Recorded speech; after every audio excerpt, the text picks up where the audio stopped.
اماں انگوٹھا چھاپ ہے، بالکل ان پڑھ ہے، ناظرہ قرآن مجید بھی نہیں پڑھنا آتا۔ بیگم صاحبہ نے MA B.Ed اس کے بعد MPhil میں داخلہ لیا ہوا ہے۔ ادب کس کا کرنا ہے، بیگم کا کہ اماں کا؟ اماں تو ان پڑھ ہے، بیوی پڑھی لکھی ہے، تو MA کیا ہوا ہے، B.Ed بھی کیا ہوا ہے، MPhil کر رہی ہے، اماں کا کیوں ادب کرنا ہے؟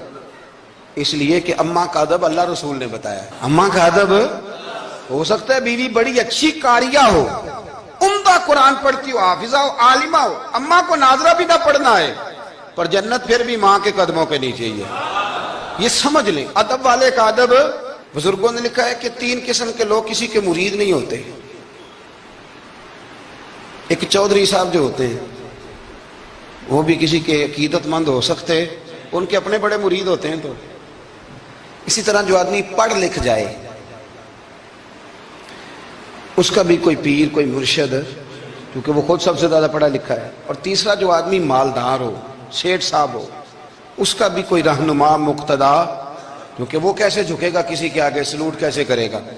چند لوگ ایسے ہیں معاشرے میں جو دور ہو جاتے ہیں کیف سے، سرور سے، وہ نہیں سمجھتے کہ ادب اداب کس چیز کا نام ہے۔ لوگوں نے سمجھا اسلام میں خشک مذہب ہے۔ امام راضی نے ایک بات لکھی ہے، وہ کہتے ہیں جو قاضی ہوتا ہے نا، قاضی، جج، اس کے آداب لکھے ہیں امام راضی۔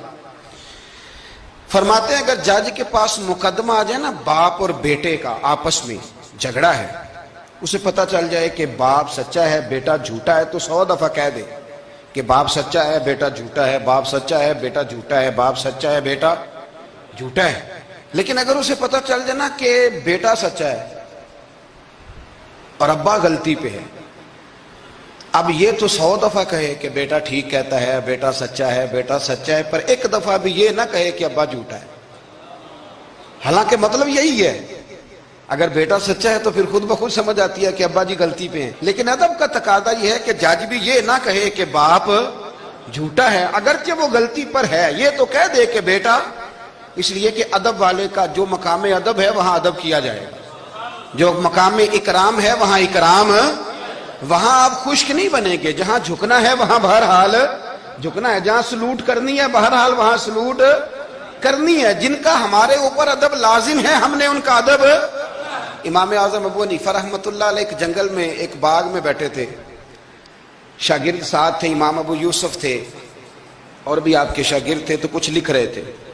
علماء جب کتابیں لکھتے ہیں تو 20 کتابیں انہوں نے کھول کے نشانیاں رکھ کے دائیں بائیں رکھی ہوتی ہیں، مختلف قسم کے نوٹس ہوتے ہیں، بڑا کچھ بکھرا ہوا تھا۔ شاگرد تھے، باغ کے ایک کونے میں بچے کھیل رہے تھے۔ وہ بچے بچوں میں سے ایک بچے کی گیند آ گئی باغ میں، بچہ گیند لینے آیا تو امام صاحب اٹھ کے کھڑے ہو گئے، تو کاغذ شاغذ سارے بکھر گئے۔ بچہ گیند لے کے چلا گیا، شاگرد چوپ رہے، چلو دوبارہ سے کتابیں سمیٹی، ڈھونڈا سارا کچھ، پھر سے کام شروع ہوا۔ چند منٹ گزرے تو بچہ پھر آ گیا گیند لینے، امام صاحب پھر اٹھے، پھر سارا کچھ بکھر گیا۔ شاگردوں نے برداشت کیا، سارے شاگردوں میں برداشت بھی نہیں ہوتی، شاگردوں کی بھی موج ہوتی ہے، شاگردوں مریدوں کا بھی اپنا اپنا وقت ہوتا ہے خدمت کرنے کا، اپنا اپنا سٹائل ہوتا ہے ادب کرنے کا۔ دور بڑا منفرد آ گیا، تیسری دفعہ، چوتھی دفعہ، 5 دفعہ ہو گئی تو بس شاگردوں کی جو صبر تھا، حوصلہ، وہ جواب دے گیا۔ بچہ پتہ نہیں کتنی دفعہ آئے گا۔ جب وہ بچہ پھر آیا، امام صاحب بوڑھے آدمی تھے، گھٹنوں میں درد بھی تھی، بڑی مشکل سے اٹھتے، چیزیں ساری بکھر جاتی۔ وہ بچہ جب 7ویں دفعہ تو امام صاحب پھر اٹھے، تکلیف سے اٹھے۔ امام ابو یوسف عرض کرنے لگے حضور یہ بچہ ہے، اس کی تو ڈیوٹی لگی ہوئی ہے گیند لانے کی، تو 100 دفعہ آئے گا۔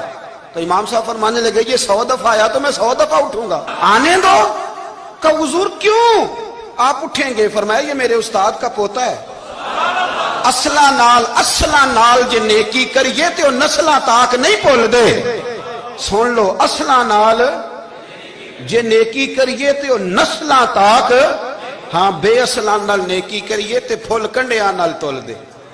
بے اصلاں نال، میں میرے استاد کا پوتا ہے تو اٹھوں نا، یہ 100 دفعہ ہے میں اٹھوں گا، میں نے اس گھر سے فیض لیا ہے، یہاں ڈیوٹی کرنا میری ذمہ داری کا حصہ ہے، سوال ہی نہیں پیدا ہوتا۔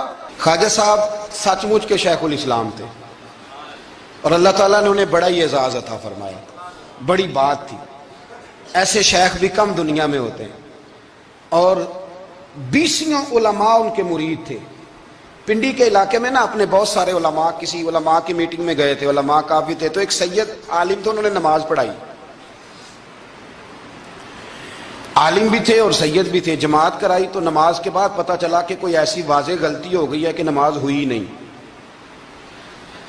اب ہمارے تو کسی نمازی کو کسی مسئلے کا پتہ چل جائے دوسروں کو جینے نہیں دیتا، کہتا صرف میری نماز ٹھیک ہے، تم سب کی غلط ہے، اور پھر بندہ عالم ہو، اسے پتہ ہو مسئلے کا، تو پھر وہ سانس لینے دے، یہ بڑا مشکل کام ہے۔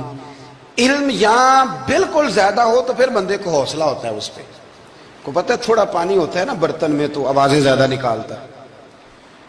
علماء سارے کہنے لگے جی جلدی سے بتائیں جی حضرت صاحب وہ نماز نہیں ہوئی، تو خواجہ صاحب نہ چپ کر جو، پتہ مجھے بھی ہے نماز نہیں ہوئی، پر مسئلہ یہ ہے میرا مولوی نہیں نا، یہ رسول اللہ کا خاندان ہے اور تیری نسل پاک میں ہے بچہ بچہ نور کا، فرمایا یہ حضور کا خاندان ہے، چپ کر جاؤ، طریقے سے بات کرنی، ادب سے۔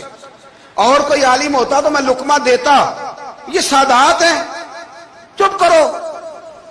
کہ چلو، کہنے لگے میں نہ سوچ رہا ہوں کہ کوئی جملہ مل جائے تو شاہ جی کو کہوں کہ نماز نہیں ہوئی، حالانکہ بڑے عالم تھے خواجہ صاحب، بہت زبردست قسم کے محقق عالم۔